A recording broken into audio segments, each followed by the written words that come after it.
SG Consultancy Services. Study MBBS in Russia, Philippines, Uzbekistan.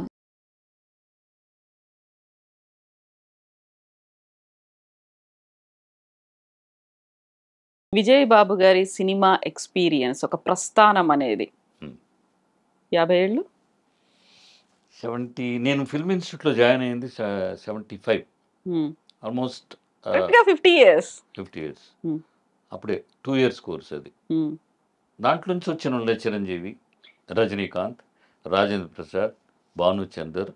I'm sorry చాలా పేర్లు మర్చిపోయి ఉండొచ్చు, తప్పుగా అనుకోవద్దు. ఇప్పుడు మీ తెలుగు వీళ్ళందరూ ఫేమస్ చెప్తూనే మీరు కెన్ ఈరోజు ఇండియా లెవెల్లో ఫేమస్ అయిన వాళ్ళు ఇప్పుడు వరల్డ్ లెవెల్లో ఫేమస్ రజనీ, చిరంజీవి గ్రేట్ కదా. నేను వాళ్ళతో ఉన్నదే నేను ఎప్పుడు హ్యాపీగా ఫీల్ అవుతా. ఇది అక్కడ జాయిన్ అయ్యాను. నేను ఉన్నప్పుడే నాకు రాజబాబు మనిషి రోడ్డు పడ్డాడు పిలిచేదో వేషం ఇచ్చాడు, రోడ్డు పడిపోయాను. అది జరుగుతుండగానే తమిళ వాళ్ళు అవకాశాలు ఇచ్చారు మా రావడం. మేము అప్పుడు మమ్మల్ని అందరినీ ఒక గ్యాదరింగ్ ఉండేది అక్కడ, డ్రైవ్ వుడ్లాండ్స్ అని. ఆడ తింటున్నప్పుడు ఒక ప్రొడ్యూసర్ తమిళ ఆయన చూసి పట్టుకెళ్ళాడు. ఎర్రగా బుర్రగా ఉన్నాడు, నీవా అని. ఏమన్నా పక్కన వాళ్ళు ఏదో చెప్తే వచ్చిరా అని తమిళు. ఆయన సినిమా తీస్తా అంట, నిన్ను పిలుస్తా అన్నాడు, వెళ్ళమంటే కారులో ఎక్కించుకెళ్ళి నాకు ఓకే చేశారు. అప్పుడే నేను శోభ అని చనిపోయింది మన అమ్మాయి, తమిళ యాక్టర్, ఫేమస్ అప్పట్లో. అమ్మాయికి నేషనల్ అవార్డు కూడా వచ్చింది. ఫస్ట్ సినిమా నేను అమ్మాయి చేసాం. అది రావడం 3 ఏళ్ళు అసలు నాకు ఏమీ తెలియదండి. ఎవడో పిలుస్తాడు, ఏదో అడ్వాన్స్ ఇస్తాడు, ఏదో కాదంటారు, ఏదో అంటారు. నా బయటకు నేను రోజు షూటింగ్ వెళ్ళడం, కారు కొనుక్కున్నా, ఇల్లు మాత్రం కొనలేదు, కానీ కారు గీరు హంగామాలన్నీ చేసుకున్నాను. పవర్ని పున్నమి నాగని ఒక తెలుగులో వచ్చింది, చిరంజీవి, అది తమిళలో నేనే హీరో. ఇట్లా నా రీమేక్ సినిమాలు కూడా ఉన్నాయి. 3 ఏళ్ళు అయింది, 30-32 సినిమాలు చేశాను. 1 సంవత్సరంలో హైయెస్ట్ నేను సుధాకర్, మనోడు తెలుగు సుధాకర్, వాడు మా ఇన్స్టిట్యూట్, వాడు అనకూడదు. ఈ వాడు వీడు ఎందుకు వస్తున్నాయంటే, ఇప్పుడు ఒక విషయం చెప్పాలి మీకు. ఈ మధ్య రాజేంద్ర ప్రసాద్ చూశారు, తను స్టేజీలో రాజేంద్ర ప్రసాద్ నా రూమ్మేట్, చక్రపాణి, రోజారమణి, తరుణ్ వాడు ఫాదర్. మేమందరం ఒకే దగ్గర ఉండేవాళ్ళం, 10 రూములు ఉండేవాళ్ళు. ఈ చదువుకునే వాళ్ళందరూ ఫిల్మ్ ఇన్స్టిట్యూట్, తమిళ్, మలయాళం, కన్నడ అందరూ బ్యాచ్లు. ఆ స్టేజ్ మీద రాజేంద్ర ప్రసాద్ చాలా చూస్తుంటాను, వింటున్నాను, నేను కలిసి చాలా కాలం అయింది. ఎందుకు అతివాగుడు? నాకేం బాధలా రాజేంద్ర ప్రసాద్ చూసినా కూడా. వాడు అయితే నాకు కనపడితే నేను నేరుగా కూడా చెప్తాను, మీరు వీలైతే ఈ వయసు అయిన వాళ్ళకి మైకులు ఇవ్వకండి స్టేజ్ మీద. నేను చెప్తున్నాను, ఎవరికి కావాలండి మా అనుభవాలు. సీనియర్లని ఏంది సీనియర్లు?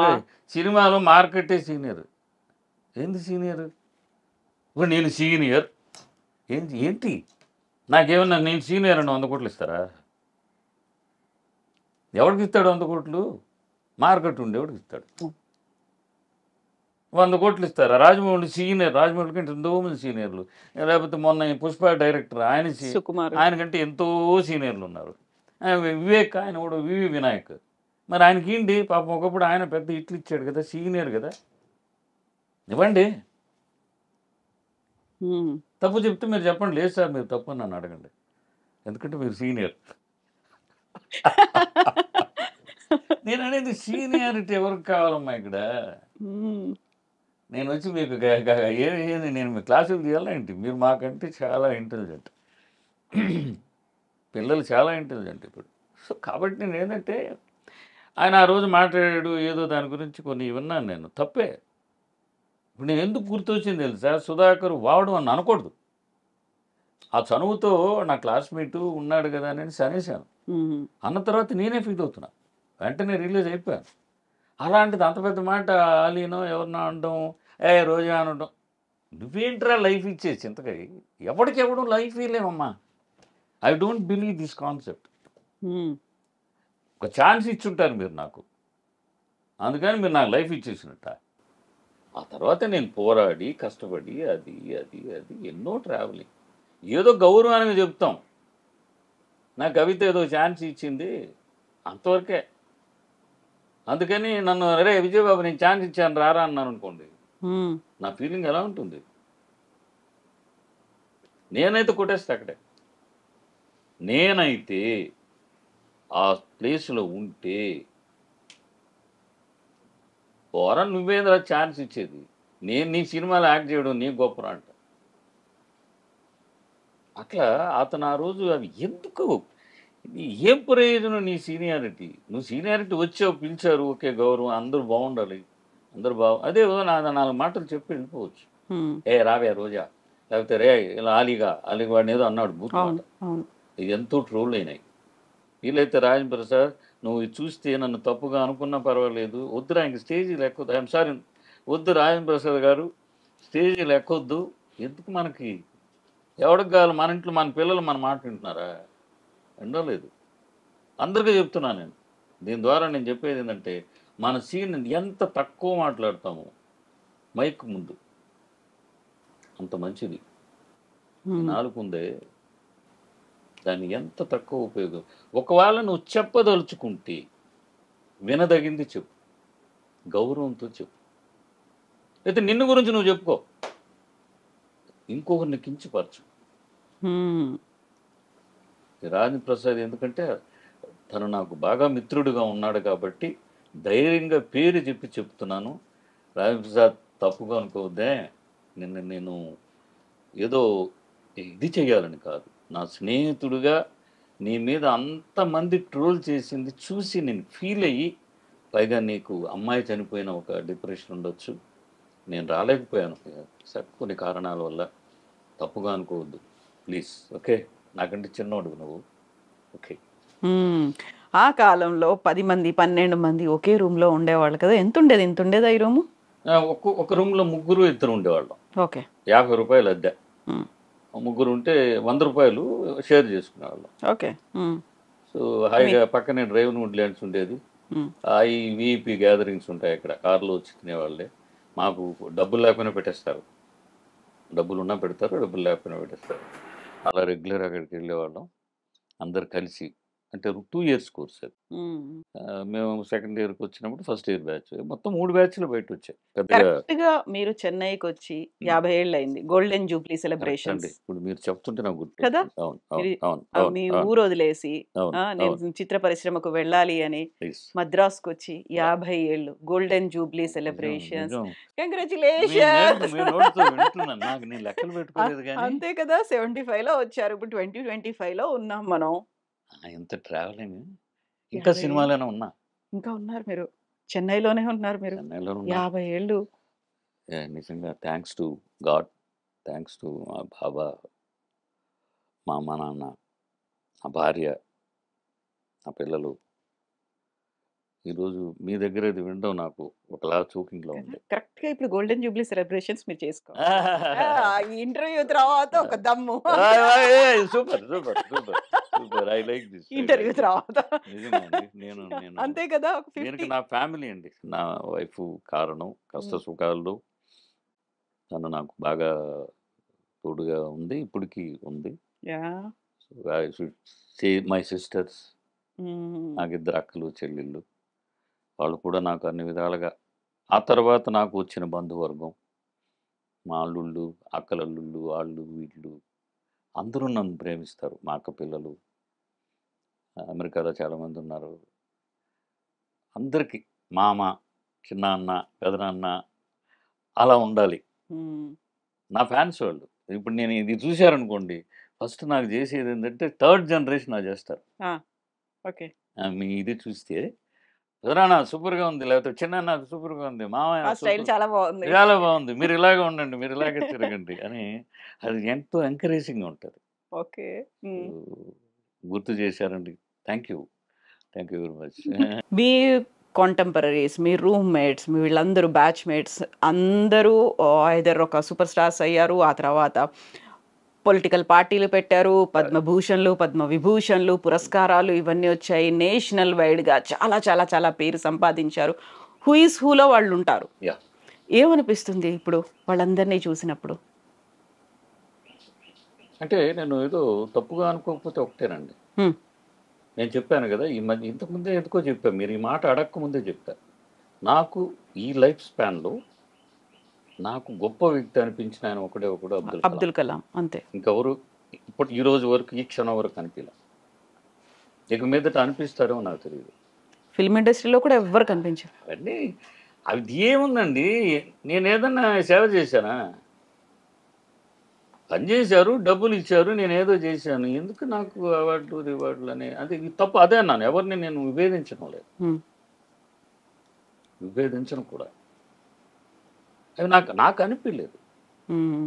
నాకు అనిపించింది ఆయన ఒక్కడే ప్రెసిడెంట్గా ఉన్నాయండి బాబోయ్. ఇప్పుడు మనం ఆస్కార్ దాకా వెళ్ళాము. వెళ్తే గతంలో మనకు only Tamil movie, Telugu movie ఇది కాదు, పాన్ ఇండియా, పాన్ వరల్డ్ ఆస్కార్లు గెలుచుకొని వచ్చాము. మనదంతా ఇప్పుడు ప్రపంచం అంతా తెలుగు మూవీస్ చూస్తోంది. మనం కోట్లు, వందలు, వేల కోట్లు ఇక్కడ దాటి విస్తరించాము. సో మొత్తం గతంలో బాలీవుడ్ అనుకునేవాళ్ళు కాదు, బాలీవుడ్ అంటే తెలుగు మూవీస్ కూడా బాలీవుడ్కి వెళ్తున్నాయి. మన దగ్గర యాక్ట్ చేయాలి అనేటువంటి ఉత్సాహం చూపిస్తున్న వాళ్ళు ఎక్కువ కనిపిస్తున్నారు. విస్తరించాము, ఫ్లరిష్ అవుతోంది బాగా కదా. అవునండి, అయింది, ఇంకా అవుతుంది, ఏంటంట. I'm paying money 200, 250, I'm going watching the movie. నేను చూసి అక్కడ ఆడేవాళ్ళు, పాడేవాళ్ళు డబ్బులు తీసుకుంటున్నారు. వాడిని ఎందుకు, నేను ఎంటర్టైన్మెంట్ కోసం చూస్తున్నా, నా ఫ్యాన్ నాకు నచ్చిన వాళ్ళ కోసం నేను చూస్తాను. వాడు డబ్బులు తీసుకొని చేస్తున్నారు, నేను డబ్బులు ఇచ్చి చూస్తున్నాను. ఇందులో ఎవరిని పోయి ఆస్కార్కి వెళ్తే ఏంటంటే చింతకాయ. ఆస్కార్కి వెళ్ళిన తర్వాత ఇట్ ఈజ్, నువ్వు ఏంటి అసలు పబ్లిక్కో లేకపోతే ఒక కామన్ మ్యాన్కో ఇది ఏ విధంగా మనం సపోర్ట్లు కొట్టుకొని మనం పొగుడుకొని మనం పార్టీలు చేసుకొని ఈవెంట్లు పెట్టుకొని మనం సంబరాలు కొట్టుకుంటుంటాం. మనకి ఇప్పుడు ఛానళ్ళు, ప్లాట్ఫామ్లు పెరిగిపోయాయి. మీరు ఒక ఎన్టీ రామారావు కంటే గొప్ప నటు ఇంతకుముందే చెప్పాను. సినిమా ఉన్నంత వరకు ఎన్టీ రామారావుని మర్చిపోలేం, ఒక నాగేశ్వరరావుని మర్చిపోలేం, అక్కడి నుంచి తీసుకున్న ఎసెన్స్లే మనం ఒక ఎస్వి రంగారావుని మర్చిపోలేం. ఆ రోజుల్లో ఆస్కార్ ఉండిందా, ఆస్కార్కి వెళ్ళే ప్లాట్ఫామ్స్ ఉన్నాయా, అవన్నీ లేవు. ఇప్పుడు పెరుగుతూ వచ్చింది, దాంతో వస్తున్నాం.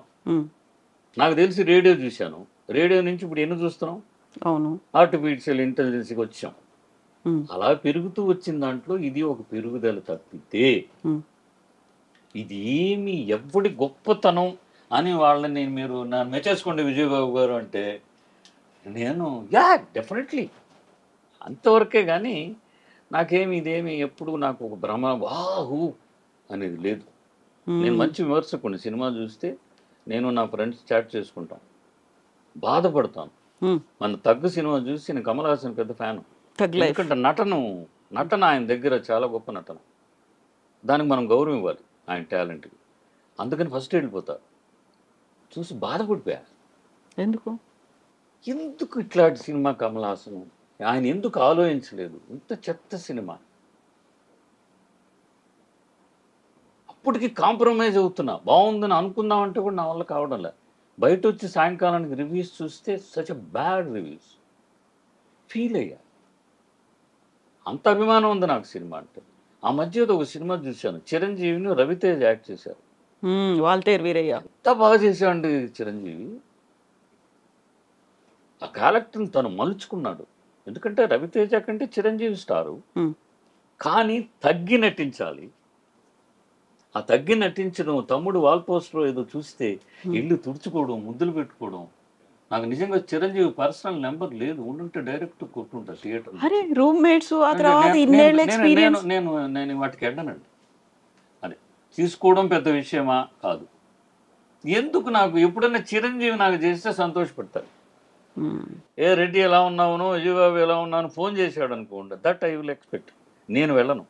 ఇప్పుడు వాళ్ళు ఎవరి నెంబర్స్ లేవా మీ దగ్గర? నేను అదే అడుగుదాం. ఆల్మోస్ట్ నాకు తెలిసి ఎవరి పర్సనల్ నెంబర్స్ లేవు. నాకు ఎందుకు అని నేను అనుకుంటా. ఫస్ట్ ఇప్పుడు 80s రీయూనియన్, 90s రీయూనియన్లు. నన్ను భాను ఎన్నోసార్లు పిలిచాడు. భానుచంద్ర నెంబర్ ఉంది, ఎందుకంటే మేము కలిసి ఈ మధ్య పని చేసాం. అప్పుడప్పుడు కలుస్తాం, ఇక్కడ ఉంటాం కాబట్టి. ఆంధ్ర క్లబ్కి నేను వెళ్ళినప్పుడు ఒకసారి భాను ఇట్లా ఏదన్నా ఉంటే అట్టేటప్పుడు నేను తీసుకోవాలనుకోను. నేను ఎదురు చూసి ఏదైనా చిరంజీవి నాకు చేయాలనుకుంటా. గుర్తున్నారా మీరు వాళ్ళందరికీ? డెఫినెట్గా గుర్తుంటా. నేను మర్చిపోయే వ్యక్తిని కాదు. అవునా? అంటే ఎట్లా మీరు అంటే నేను అనేది డిటాచ్ అయిపోతారు ఇన్నేళ్ళు. మనం 50 ఏళ్ల కింద అనుకునే క్యారెక్టర్, నేను 50 ఏళ్ల కింద గురించి మనం మాట్లాడుకుంటున్నప్పుడు ఇవ్వాలి. నేను 50 ఏళ్ళ ముందు చెప్పలేను, కానీ ఇప్పుడు మేము 2019లో తమిళ ఇండస్ట్రీ అంతా మలేషియా వెళ్ళాం. మా అబ్బాయి దాన్ని మొత్తం ఆర్గనైజ్ చేసింది, నా కొడుకు రమణ అంటారు తమిళ్లో, తెలుగులో శ్రీనాథ్ వచ్చాడు. ఆడు చాలా యాక్టివ్ అండి ఇక్కడ, ప్రొడ్యూసర్ కూడా. నడిగర్ సంఘం తరఫున ఈ ఓన్లీ డన్ టోటల్. అతను ఇంకొక అతనికి నంద అని ఉన్నాడు. అఫ్ కోర్స్ నడిగర్ సంఘం టీం ఉంది. ఒకే ఫ్లైట్లో వెళ్తున్నాం, చార్టర్డ్ ఫ్లైట్. రజనీ ఉన్నాడు. ఆ రోజు మా అబ్బాయి పుట్టినరోజు, జనవరి 4th. మావాడి తిను జీవా అని ఒక యాక్టర్ ఉన్నాడు, ఇద్దరిది. సో వాళ్ళు సెలబ్రేషన్ వచ్చి ఎయిర్పోర్ట్ ఫ్లైట్లో చేస్తున్నారు, కేక్ కటింగ్. రజనీకి అప్పటి వరకు తెలియదు విజయబాబు కొడుకు రమణ అని. నమ్ముతారా మీరు? నన్ను ఎంతమంది అడిగారు, రమణ తమిళ్లో యాక్ట్ చేసినప్పుడు ఒక్కసారి రజనీతో ఫోటో తీయించు వాల్ పోస్ట్లో. అటైతే మావాడికి ఛాన్స్ అవుద్దు. నేను ఎందుకు వెళ్ళాలి? రజనీ ఫోటో వేసి తీసి మాడేస్తుందా? రజనీ ఒప్పుకోడు. రజనీ చాలా అతను రజనీ ఫోటో వేస్తే సినిమా ఆడుద్దామా, సినిమా బాగుంటే సినిమా ఆడుతుంది. అలాంటి వ్యక్తి నేను. మలేషియాలో ఫ్లైట్లో అందరు వెళ్ళి రజనీకి షేకండ్లు ఇస్తున్నారు. తప్పుగా అనుకోవద్దు నన్ను. రజనీ అలా లేచి నడిచి వస్తే నేను శరత్ బాబు చనిపోయాడు, శరత్ నేను నా పక్కన మేము, శరత్ నాకు చాలా క్లోజ్ ఫ్రెండ్, మేము డ్రామాలు వేసేవాళ్ళం. నాకంటే పెద్దోడు కొంచెం. ఇలా టవల్ వేసుకుని పడుకున్నాను. మా వాడు నా వైఫ్ని అడిగాడు. నా వైఫ్ వచ్చింది ఫంక్షన్కి, అది ఒకటే తను వచ్చింది మాతో. ఏందమ్మా డాడీ రజనీ వస్తే కూడా పలకరించడు. నాకేంటి ఆ సీట్లోంచి లేచి అట్లా చేయొచ్చి రజనీ ఎందుకు పాపం ఆయన ఇబ్బంది పెట్టేది. అయిపోయిందా, మలేషియా వెళ్ళాం. నెక్స్ట్ డే మీ ఆర్టిస్టులు అందరూ ఏదో గెట్ టుగెదర్ ఏదో డిన్నర్. రజనీకి సపరేట్ టేబుల్, అక్కడ కూడా సెక్యూరిటీ. రజనీకి ఏంది ఆర్టిస్టులతో ఉన్నప్పుడు. నా వైఫ్ నేను భోజనం చేస్తున్నాం, అందరూ ఉన్నాం టేబుల్లో, తమిళ ఆర్టిస్టులు వాళ్ళు వీళ్ళు. శరత్ కూడా ఉన్నాడు అనుకుంటా. నా వైఫ్ ఒక మాట అడిగింది, నిజంగా చెప్పండి అసలు మీరు ఫిల్మ్ ఇన్స్టిట్యూట్ చదివారా? రజనీ మీతో ఉన్నాడు? వీళ్ళందరూ ఫ్రెండ్సేనా అని. ఏం మాట్లాడలేదండి. తింటున్నోడిని అది తుడుచుకొని లేచి వెళ్ళిపోయా. లేచి వెళ్ళిపోతే నేరుగా రజనీ టేబుల్కి వెళ్ళా. ఇద్దరే ఉన్నారు, మిగతా టేబుల్ అందరూ 4-5, ఇద్దరే, ఆయన వైఫ్. రజనీ నేను వస్తాను చూసేసాడు, తెలుస్తుంది కదా. ఇలా తిరిగాడు, నేను వెళ్ళిపోయి రజనీని పట్టుకున్నా, ఫోటో చూపిస్తాను మీకు. ఆయన స్టైల్ అంతే. ఏది ఎన్నేళ్ల తర్వాత కలుస్తున్నానో నాకే గుర్తులే. ఎవరికి చేయబట్టుకున్నాను, ఆయన చిన్న పట్టుకున్నాడు. రజనీ వీక్ అయ్యాడు కదా, ఇంకా 4 ఏళ్ళకు ముందు. అలా ఉంది రజనీ చెయ్యి. ఒక్కసారి నాకు జోల్ట్ అయింది, తనకి కళ్ళలో నీళ్ళు వచ్చాయి. వీక్ అయ్యాలే ఆయన తమిళలో అడిగాడు. నాకు వీక్ అయిపోయాను కదా, అది ఇది అన్నాడు. నీకేంటి అన్నాను నేను. ఆయన వైఫ్ తెలియలే ఏదో ఆ వైఫ్తో. ఆమె నమస్కారం, ఆమె సార్ ఎందుకు తెలియదు. అందరూ స్టన్. అంతే. అప్పుడు అడుగుతున్నాడు రజనీ నన్ను, రమణ పైన ஆமாம் சமத்தாக இருக்கான் எவ்வளோ నిలవైంది தெரியுமா ఇది నాకు కావాలి. కాబట్టి చిరంజీవి మాడితే చెప్పండి, విజయబాబు మిమ్మల్ని ఫోన్ చేయమన్నాడు సార్ అని చెప్పండి, నా నెంబర్ ఇస్తాను. నైస్ మ్యాన్ అండి. మీ ఆవిడకు వచ్చిన డౌటే మామూలుగా అందరికీ వస్తుంది. ఇన్నేళ్ల తర్వాత అసలే నేను వాళ్ళతో టచ్లో లేను, ఏ పార్టీలకి వెళ్ళను, రీయూనియన్లకి వెళ్ళను, అసలు నెంబర్స్ కూడా లేవు అనుకున్నప్పుడు ఉన్నారా, ఫేడ్ అవుట్ అయిపోయారా వాళ్ళ మదిలో? అలా నాకు సినిమా ఇండస్ట్రీలో జరిగింది. చాలామంది ఎక్కడ బాను కనపడనే లేదు. ఇప్పుడంటే సెల్ ఫోన్లు వచ్చాయనుకోండి, అప్పట్లో ల్యాండ్ లైన్లు ఉన్నప్పుడు అప్పుడు ఏదో ఇప్పుడన్నా డైరీలు గీరీలు మరి చాలా వచ్చాయి, పట్టుకోవాలంటే నిమిషంలో పట్టేసుకోవచ్చు ఎవరినైనా అనే ఉంది కాన్సెప్ట్. అదే అది నేచర్ అండి. ఇది ఏది ఇంకోటి కాదు ఏదో జరిగిపోయింది. తినడానికి ఉండడానికి ఏదో నేను సంపాదించుకునేది. నేను అంటే భగవంతుడి, మా నాన్న ఇచ్చిపోయింది ఏం కాదు. ఆయన వ్యవసాయదారులు ఉండింది, మంచి రెడ్డి ఆయన. మా అక్కల్ని అందరినీ సాగనంపడానికి ఆయన స్తోమత సరిపోయి ఉంటుంది. సో వాళ్ళు రిటైర్డ్ అయిపోయారు, ఆ తర్వాత ఇద్దరు అయిపోయారు. ఏదో నా స్ట్రగుల్తో నేను ఈరోజు కంఫర్టబుల్గా ఉన్నాను. ఎవరిని ఎందుకు ఇబ్బంది పెట్టడం? నేను రేపు మీరు కావాలంటే మీతో వస్తాను, నేరుగా చిరంజీవి ఇంటికి వెళ్తాను. నన్ను ఎవరు ఆపరనే ధైర్యం నాకుంది. చిరంజీవి ఇంట్లో ఉంటే నేరుగా వెళ్ళి, అయ్యా చెన్నై నుంచి విజయబాబు నాయన ఒక ఆయన వస్తున్నాడని సెక్యూరిటీతో చెప్పరా అంటే చెప్తే చిరంజీవి లేసి వచ్చి నన్ను తీసుకెళ్తాడు. ఇది రాసిస్తాము. ఆ కాన్ఫిడెన్సు, అతని మీద నమ్మకం. ఇంకోటి అంటే నేను గొప్ప అని చెప్పుకోవడం లేదు, చిరంజీవి కూడా అలాంటి వ్యక్తి అనేది నా అభిప్రాయం. మర్చిపోలేదు. మర్చిపోలేదు. ఎస్.